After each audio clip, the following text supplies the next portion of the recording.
नमस्कार, बहुत बहुत स्वागत है आपका कच्चा चिट्ठा में। आपके साथ मैं हूं सबीना कामंग देशमुख। व्लादिमीर पुतिन की हजारों मिसाइलों ने यूक्रेन को हजारों घाव दिए हैं, लेकिन पहली बार यूक्रेन ने दर्द का बहुत गहरा एहसास किया है। आखिर ये कौन सा और कैसा जोरदार हमला है जिसकी चर्चा वॉशिंगटन से लेकर कीव तक हो रही है, यानी चारों तरफ चर्चा ही चर्चा। देखिए हमारी स्पेशल रिपोर्ट के जरिए।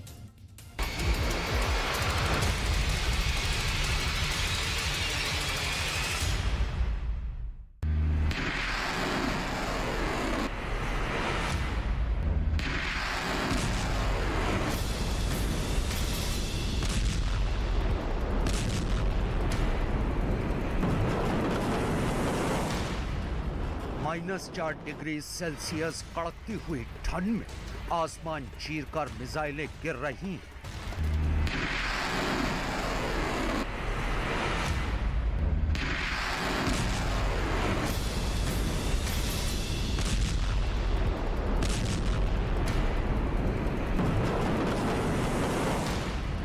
ठंड से जमा खून बम धमाकों गर्मी में सड़कों पर बह रहा है।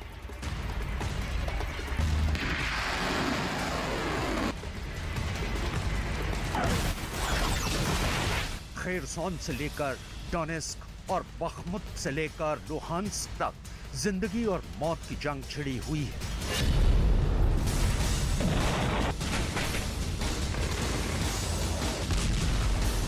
ज़ेलेंस्की अपनी जमीन के एक एक इंच टुकड़े के लिए अपने दिमाग का पूरा जोर लगा दे रहे हैं।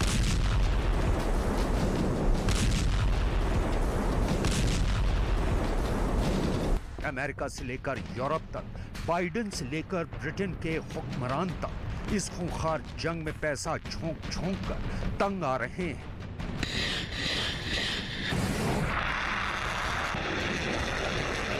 किसी को नहीं पता कि ये जंग कब रुकेगी, किसी को नहीं मालूम कि ये खून खराबा कब थमेगा, और किसी को उम्मीद नहीं थी कि अचानक पुतिन कर देंगे बातचीत की सबसे बड़ी अपील।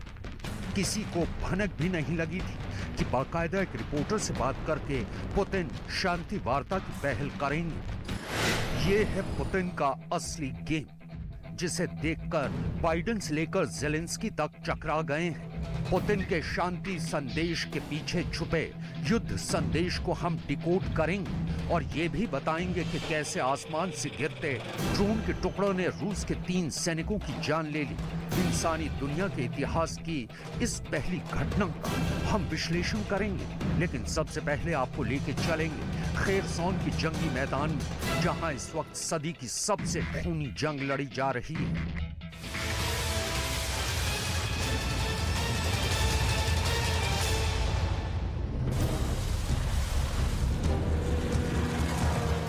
ज़ेलेंस्की ने आरोप ये लगाया है कि खेरसॉन के अंदर पुतिन की आर्मी ने ताबड़तोड़ हमले किए हैं।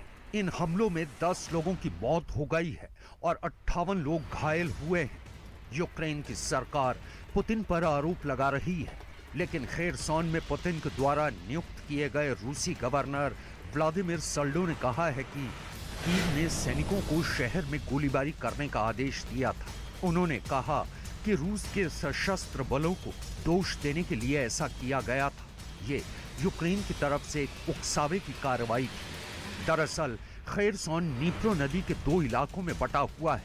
यूक्रेन की तरफ वाला इलाका इस वक्त ज़ेलेंस्की के कब्जे में है और क्राइमिया की तरफ वाला इलाका इस वक्त पुतिन के कब्जे में है। 24 फरवरी को जब रूस ने यूक्रेन के खिलाफ युद्ध शुरू किया तो खेरसॉन यूक्रेन का पहला शहर था जो रूस के कब्जे में चला गया, लेकिन 3 नवंबर 2022 को रूस की सेना ने खेरसॉन के यूक्रेन की तरफ वाला इलाका छोड़ने का ऐलान कर दिया और खेरसॉन के प्रशासनिक भवन से अपना रूसी झंडा हटा लिया और सभी सैनिकों को भी शहर छोड़ने और नदी पार करने की सलाह दी।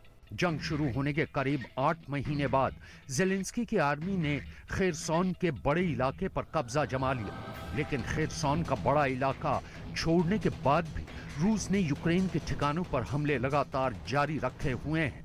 खेरसॉन पर कब्जा रूस के लिए रणनीतिक रूप से बहुत अहम है, क्योंकि खेरसॉन से ही मिकोलिव पर हमला करने का रास्ता खुलता है। सामरिक दृष्टि से बेहद महत्वपूर्ण नीप्रो नदी पर रूस का कब्जा जरूरी है। क्राइमिया से कादिरव के लड़ाकों ने और रूस की सेना ने शुरुआत में ही खेरसॉन पर अधिकार कर लिया था। युद्ध के एक हफ्ते के अंदर ही खेरसॉन पर पुतिन के फौलादी पंजे की पकड़ बन गई। खेरसॉन पर कब्जा इतना महत्वपूर्ण था कि पुतिन ने अपने 50 से ज्यादा जनरल खेरसॉन में ही लगा रखे थे। पुतिन के कई बड़े जनरल खेरसॉन की लड़ाई में मारे जा चुके हैं और अब जंग के 300 दिन बीत जाने के बाद अचानक पुतिन ने यूक्रेन के पास शांति प्रस्ताव भेजा है, जिसने जेलेंस्की की नींद उड़ा दी है। क्योंकि अगर इस वक्त शांति समझौता हुआ तो यूक्रेन को अपनी बेशकीमती जमीन गंवानी पड़ सकती है। Считаю, что мы действуем в правильном направлении. Мы защищаем свои национальные интересы, интересы наших граждан, наших людей, повторю еще раз. И другого выбора, кроме как защита наших граждан, у нас просто нет. Но мы готовы договариваться со всеми участниками этого процесса о приемлемых каких-то развязках. Но это их дело, не мы же отказываемся от переговоров. दरअसल अगर पुतिन के द्वारा की गई शांति की अपील मानी जाती है तो भी फायदा रूस को ही है, क्योंकि यूक्रेन के डोनेस्क, लुहांस्क, ज़पोरिजिया और खेरसॉन के एक हिस्से पर अब भी रूस का कब्जा बरकरार है। और अगर ये कब्जा बरकरार रहते हुए युद्ध विराम हो गया तो रूस के कब्जे को वैधता मिल जाएगी। दरअसल पुतिन अपने chief of general staff Valery Gerasimov के सिद्धांत पर काम कर रहे हैं।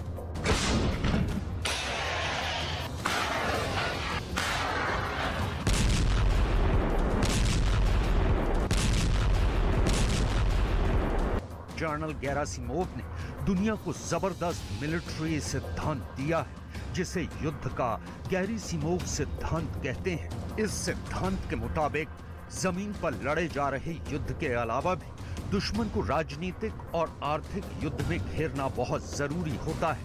गेरासिमोव के मुताबिक युद्ध के साथ साथ हमेशा दुश्मन के साथ शांति वार्ता भी चलाकर रखनी चाहिए, ताकि दुश्मन को हमेशा भ्रम में रखा जा सके। जमीन पर लड़े जा रहे युद्ध के अलावा दुश्मन की आर्थिक नाकेबंदी भी करना बेहद जरूरी है। दुश्मन देश के राष्ट्राध्यक्ष के खिलाफ विपक्ष को धार देने की रणनीति भी गेरासिमोव सिद्धांत का ही एक हिस्सा है। कई डिफेंस एक्सपर्ट का यह दावा है कि इस वक्त यूक्रेन पर रूस ने जिस तरह का युद्ध थोपा है वो पूरी तरह से गेरासिमोव सिद्धांत से मेल भी खाता है। अगर आप नोट करें तो क्रिसमस के मौके पर ही पुतिन ने जेलेंस्की को शांति का प्रस्ताव दिया है और क्रिसमस के मौके पर ही रूस ने यूक्रेन के 50 से ज्यादा इलाकों पर हमले भी करवाए हैं। लेकिन जेलेंस्की को भी बदला लेना आता है और दुश्मन के घर में घुसकर हमला करना आता है। जेलेंस्की की आर्मी ने रूस की जमीन पर 1500 किलोमीटर अंदर घुसकर ड्रोन हमला किया है। यह हमला रूस के सरातोव प्रांत में किया गया था। रूस के रक्षा मंत्रालय ने बयान दिया है कि सेरातोव क्षेत्र में ड्रोन का मलबा गिरने से रूस के 3 सैनिक मारे गए हैं। रूस के इंगल्स एयर बेस पर रात में 2 विस्फोट हुए थे और यहीं एयर बेस पर ही ड्रोन का हमला हुआ था। रूस की सेनाओं ने ड्रोन पर निशाना लगाकर उसे नीचे गिरा दिया था, लेकिन बेहद हैरान कर देने वाला वाकया तब हुआ जब तबाह होकर नीचे गिर रहे ड्रोन के टुकड़ों की चपेट में नीचे खड़े हुए रूस के 3 सैनिक आ गए। वो गंभीर रूप से घायल हुए और इलाज के दौरान उनकी मौत हो गई। ये जेलेंस्की का बेहद खौफनाक और खतरनाक बदला है। इन घटनाओं की वजह से रूस ने एक बड़े इंसानी आबादी वाले इलाके में अपने एयर डिफेंस को एक्टिव कर दिया है।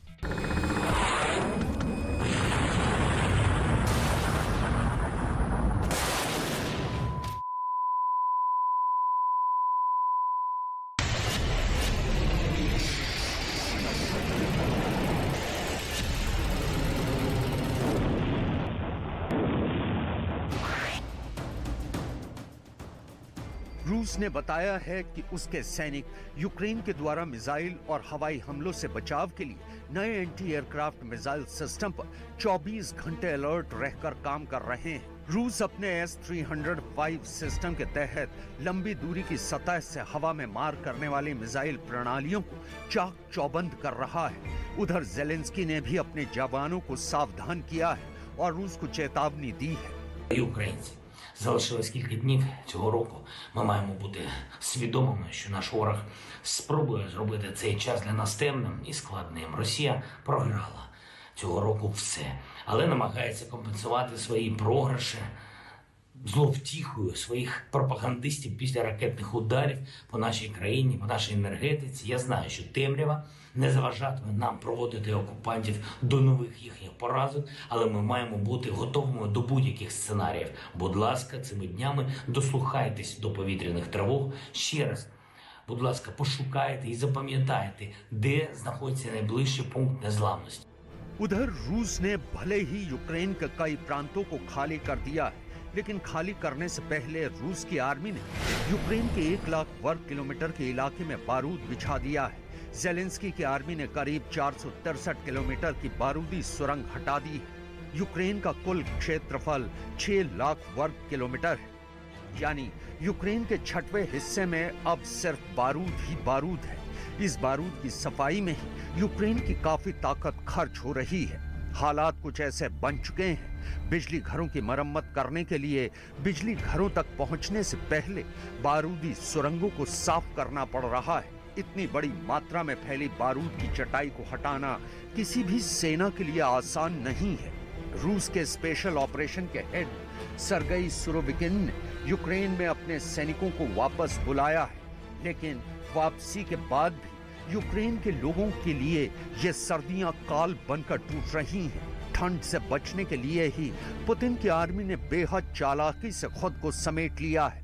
दुनिया की एक बेहद शक्तिशाली फौज भी अपने सैनिकों को ठंड से नहीं मरवा सकती है। इस भयानक ठंड में भी जब यूक्रेन जम गया है, लगातार चल रहे हमलों ने पूरी दुनिया को चौंका दिया है।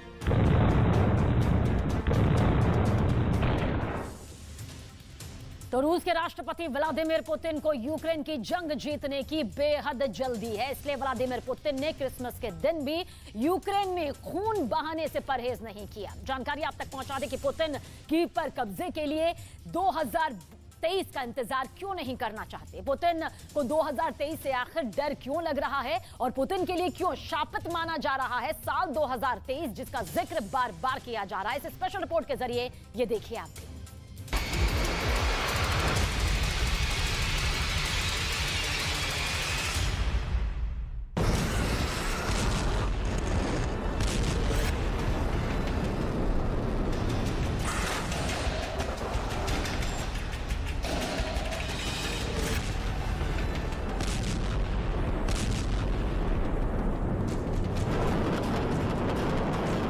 साल 2022 खत्म होने को आया, लेकिन यूक्रेन पर पुतिन का यलगार जारी है।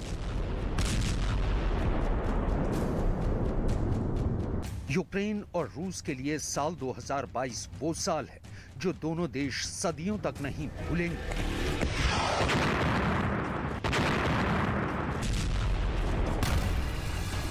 साल 2022 में रूस और यूक्रेन ने बहुत कुछ खोया तो बदले में बहुत कुछ पाया भी।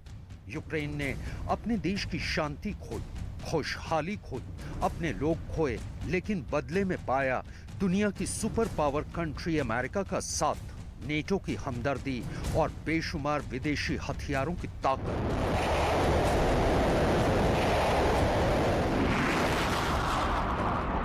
अपने हौसले और हिम्मत से यूक्रेन ने दुनिया को बता दिया कि दम और दिलेरी हो तो रूस जैसे ताकतवर मुल्क का गुरूर भी चूर चूर किया जा सकता है।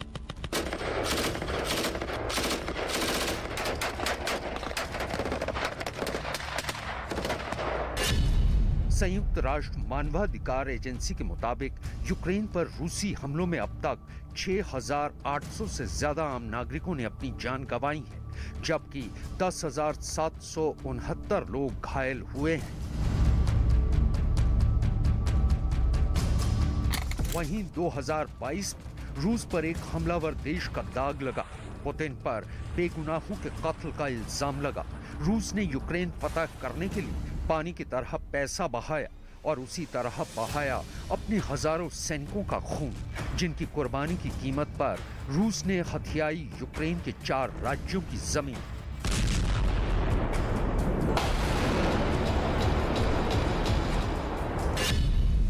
यूक्रेन के साथ जंग में पुतिन ने अब तक 1,02,050 सैनिक खोए, 6,010 बख्तरबंद वाहन खोए, 3,003 टैंक गंवाए, 550 एयरक्राफ्ट से हाथ धोया और 16 वॉरशिप की जल समाधि बर्दाश्त की।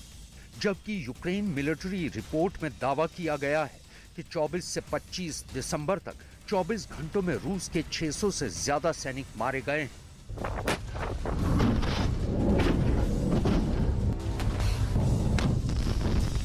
जंग में इतना कुछ खोने की कीमत पर अगर पुतिन कीव तक पहुंचने में नाकाम रहे तो अगले साल पुतिन अपनी सबसे कीमती चीज खो सकते हैं। अमेरिका में रूसी मामलों की एक्सपर्ट ओल्गा लॉटमैन को यह कहने में कोई गुरेज नहीं कि अगर 2023 में पुतिन की सत्ता का तख्ता पलट हो जाए तो उन्हें हैरानी नहीं होगी। उन्होंने कहा कि अगर 2023 में पुतिन की सरकार गिर जाती है तो मुझे आश्चर्य नहीं होगा। पुतिन शासन का तख्ता पलट आम जनता के आंदोलन से नहीं बल्कि सत्ता में बैठे उनके उत्तराधिकारियों की साजिश की वजह से हो सकता है।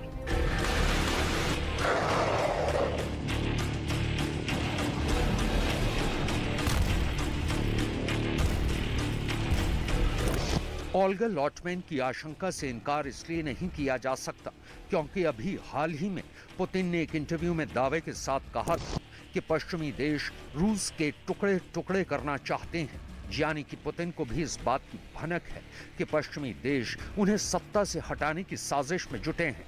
इसलिए इसमें कोई शक नहीं कि पश्चिमी देशों की साजिश नाकाम करने के लिए पुतिन ने अपने भरोसेमंद अधिकारियों को काम पर लगा दिया होगा।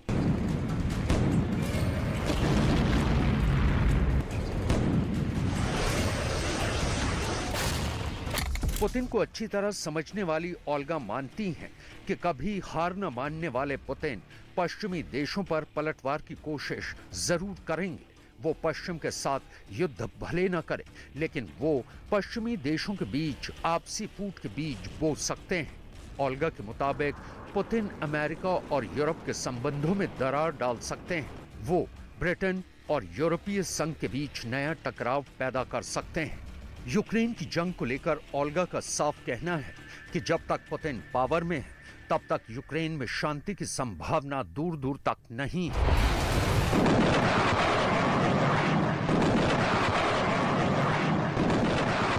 एक आंकड़े के मुताबिक यूक्रेन पर रूसी हमले के बाद से रशियन पूंजीपतियों का पलायन जारी है। 21 सितंबर को रूस में मोबिलाइजेशन डिक्लेयर होने के बाद से अब तक 3 लाख से ज्यादा रूसी पूंजीपतियों ने दूसरे देशों में जाकर बसेरा कर लिया है। अमेरिकी एक्सपर्ट ओल्गा का कहना है कि रूस में पुतिन के खिलाफ जाने का दमखम न आम जनता के पास है न पूंजीपतियों के पास, क्योंकि पुतिन के जासूस उनके खिलाफ हो रही आंतरिक साजिशों को सूंघने में माहिर हैं। ऐसे में रूस की सत्ता से जुड़े लोगों के अलावा पुतिन सरकार के तख्ता पलट के बारे में कोई दूसरा सोच नहीं सकता।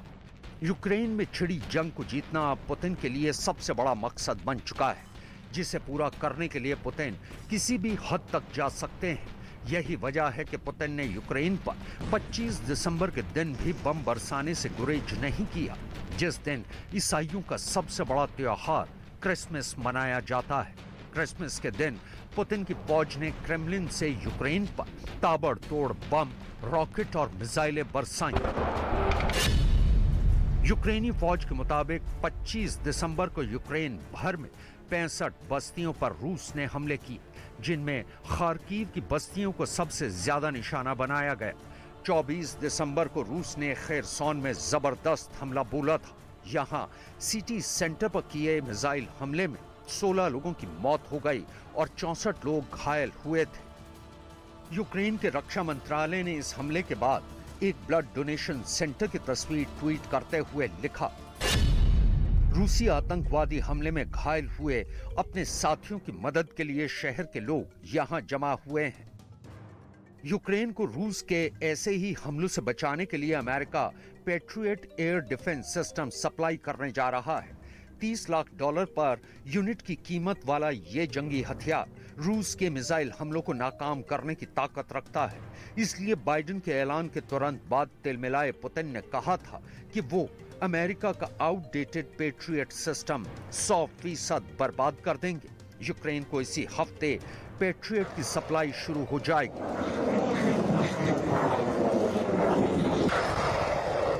साल 2014 में यूक्रेन के क्राइमिया पर हुए रूसी हमले के बाद यूक्रेन जो काम नहीं कर पाया था वो अब पूरा कर लिया है। रूस और यूक्रेन वासी आमतौर पर 7 जनवरी को क्रिसमस मनाते हैं, लेकिन इस साल यूक्रेन ने सदियों से चली आ रही इस परंपरा को तोड़ दिया है। कुछ ऑर्थोडॉक्स यूक्रेन वासियों ने 25 दिसंबर को क्रिसमस मनाया, क्योंकि दुनिया भर में 25 दिसंबर को ही ईसाई समुदाय क्रिसमस मनाता है। यूक्रेन की इस पहल को दुनिया जंग से जोड़कर देख रही है। अब यूक्रेन के लोग ऐसी कोई परंपरा नहीं निभाना चाहते जो उनका दुश्मन देश रूस निभाता है। यूक्रेन में ऑर्थोडॉक्सी पर मजबूत पकड़ रखने वाले रूसी ऑर्थोडॉक्स चर्च और कुछ दूसरे पूर्वी ऑर्थोडॉक्स चर्च अभी भी प्राचीन जूलियन कैलेंडर का इस्तेमाल करते हैं। इस कैलेंडर में क्रिसमस ग्रेगोरियन कैलेंडर के 13 दिन बाद या 7 जनवरी को आता है। बोबरित्सिया में पिछले हफ्ते किए गए एक सर्वे में 204 लोगों में से 200 ने क्रिसमस मनाने के लिए नई तारीख के रूप में 25 दिसंबर का दिन चुना, जिसके बाद यूक्रेन में ऑर्थोडॉक्स चर्च का नेतृत्व इस बात से सहमत हुआ कि लोगों को 25 दिसंबर को क्रिसमस मनाने की अनुमति दी जाए। Тому що ми проводили збори громади, де було питання поставлено напряму, чи підтримує громада святкування 25-го, як альтернативну можливість, додаткову. І більшість людей проголосували, підтримали цю ідею, тому ми відзначаємо Різдво саме тому, що це є прагнення більшості наших громадян, жителів цього села. यूक्रेनी नागरिकों को रूसी मानने वाले पुतिन की सोच को ये बड़ा झटका है, क्योंकि हाल ही में पुतिन ने एक टीवी इंटरव्यू में कहा था कि सभी यूक्रेनियन वास्तव में रूसी हैं, इसलिए वो यूक्रेन पर हमला कर रूसी लोगों को एकजुट करने की कोशिश कर रहे हैं। पुतिन ने जंग छेड़ने के सवाल पर कहा था, मैं सही दिशा में हमारे राष्ट्रीय हितों, हमारे नागरिकों के हितों और हमारे लोगों के हितों की रक्षा कर रहा हूं।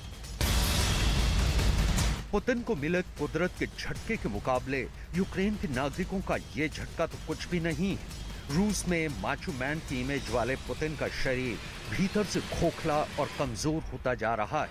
उन्हें कैंसर की वो जानलेवा बीमारी है जो उनकी सांसों को लगातार कम कर रही है। एक रूसी राजनीतिक विश्लेषक ने दावा किया है कि कैंसर से पीड़ित व्लादिमीर पुतिन को विदेशी डॉक्टरों ने दवाइयों के दम पर जिंदा रखा है, लेकिन पुतिन के लिए वक्त मुट्ठी से रेत की तरह फिसलता जा रहा है।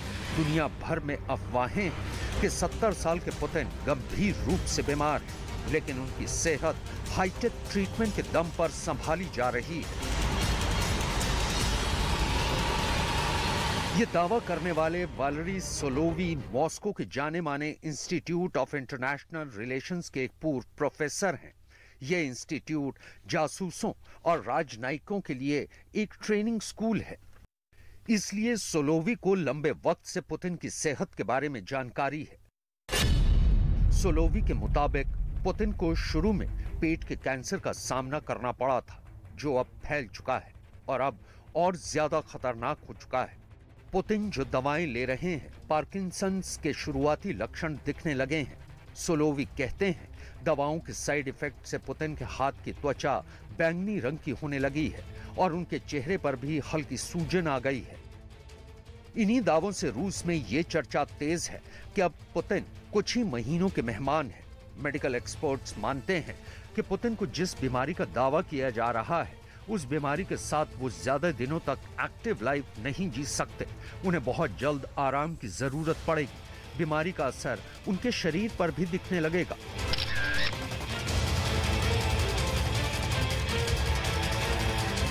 वहीं राजनीतिक विश्लेषकों का कहना है कि खराब सेहत की वजह से पुतिन की पकड़ सत्ता पर जैसे ही कमजोर होगी, वैसे ही उनकी गद्दी के उत्तराधिकारी सही मौका देखकर तख्ता पलट कर देंगे।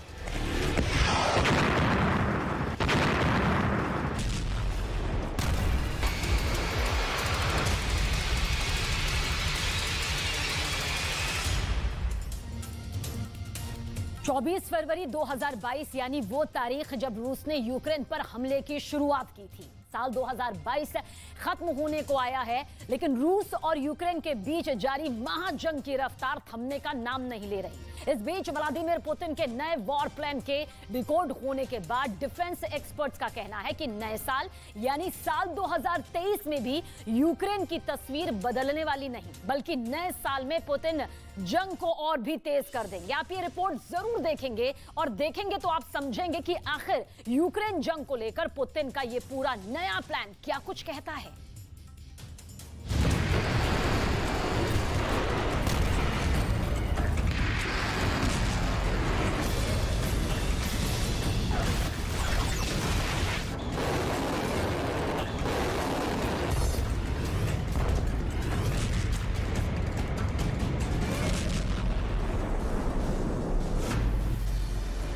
दो 2023 में यूक्रेन में बरसेगी कयामत।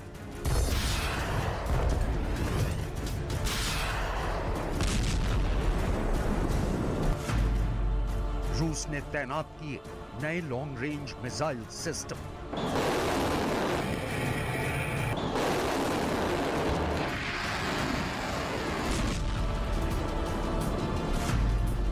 बेलारूस से दागी जाएंगी इस्कंदर मिसाइलें।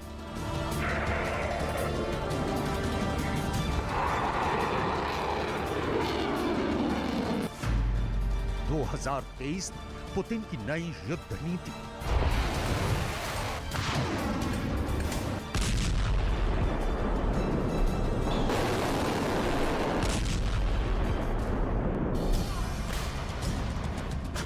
यूक्रेन जंग को जारी हुए 10 महीने का वक्त बीत चुका है, लेकिन इस जंग के रुकने के आसार नजर नहीं आ रहे हैं। अब जिस तरह यूक्रेन जंग को लेकर रूस का नया एक्शन प्लान धीरे धीरे दुनिया के सामने आ रहा है, वैसे ही दुनिया और दहशत में जा रही है। 2023 यूक्रेन पर कयामत बरसेगी।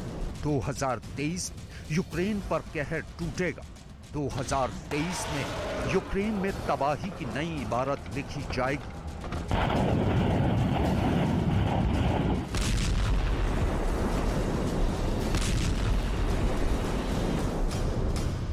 और ये बात किसी और ने नहीं बल्कि खुद रूस के राष्ट्रपति ने कही है। रूस के राष्ट्रपति व्लादिमीर पुतिन का मानना है कि यूक्रेन जंग जायज और रूस सही दिशा में आगे बढ़ रहा है। लिहाजा उनके इस छोटे से बयान में एक बहुत बड़ा ऐलान छिपा है। आखिर वो ऐलान क्या है, आप खुद ही सुन लीजिए। В правильном направлении мы защищаем свои национальные интересы, интересы наших граждан, наших людей, повторю еще раз, и другого выбора, кроме как защита наших граждан, у нас просто нет. Но мы готовы договариваться со всеми участниками этого процесса о приемлемых каких-то развязках.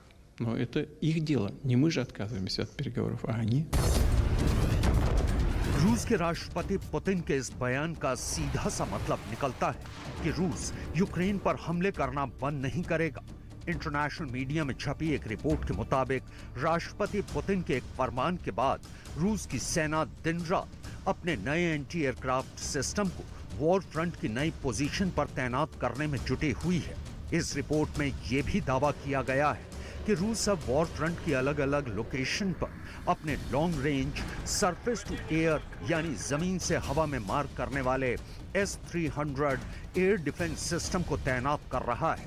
रूस का कहना है कि वो यूक्रेन के हवाई हमलों से बचने के लिए जंग में अपना S-300 सिस्टम तैनात कर रहा है, लेकिन यूक्रेन रूस पर यह आरोप लगा चुका है कि रूस की सेना उसके कई शहरों पर S-300 एयर डिफेंस सिस्टम में इस्तेमाल की जाने वाली मिसाइलों से हमले कर चुका है।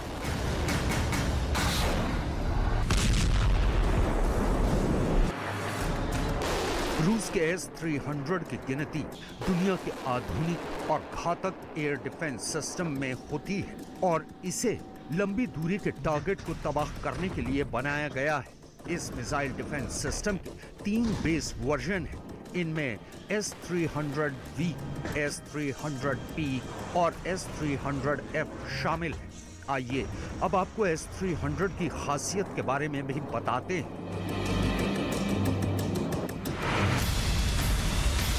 S-300 air defence system ballistic मिसाइलों को हवा में ढेर कर सकता है।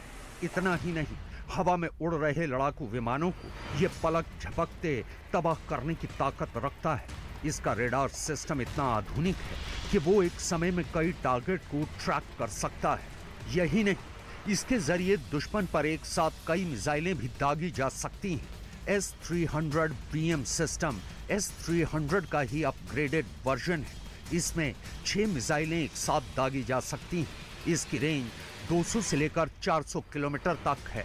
ये 24 एयरक्राफ्ट या 16 बैलिस्टिक मिसाइलों के हमलों को रोकने में सक्षम है। इसकी मिसाइल 7 से 9 मैक की रफ्तार से उड़ सकती है। S-300 BM में पहले के मुकाबले नया और बेहतर सर्विलांस रेडार भी लगा है।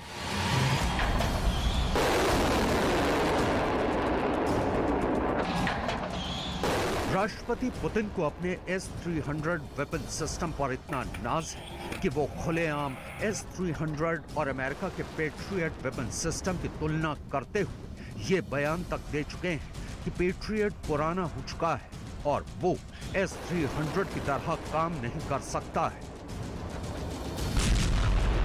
Я думаю, что я подпишу где-нибудь в понедельник, вторник. Ну, а что касается Патриотов, это достаточно старая система. И она не работает, так скажем, как наша С-300. Но, тем не менее, ведь те, кто нам противостоит, исходят из того, что это якобы оборонительное оружие. Ну, ладно. Мы просто будем иметь это в виду. И противоядие всегда найдется. Так что те, кто это делают это зря. यूक्रेन के राष्ट्रपति व्लादिमीर ज़ेलेंस्की के लिए एक और बुरी खबर भी सामने आई है और वो खबर उनके पड़ोसी मुल्क बेलारूस से बाहर आई है। बेलारूस का कहना है कि रूस ने उसे जो S-400 air defence missile system और इस्कंदर मिसाइलें दी थी, उन्हें ऑपरेट करने के लिए बेलारूस की सेना तैयार है और S-400 और इस्कंदर मिसाइलों को कॉम्बैट ड्यूटी के तहत तैनात भी कर दिया गया है। बेलारूस के इस बयान का भी सीधा सा मतलब है कि अब बेलारूस भी यूक्रेन जंग में कूद सकता है। आपको ये बता दें कि S-400 air defence system S-300 का अपग्रेडेड वर्जन है। S-400 को सतह से हवा में मार करने वाला दुनिया का सबसे सक्षम मिसाइल सिस्टम माना जाता है।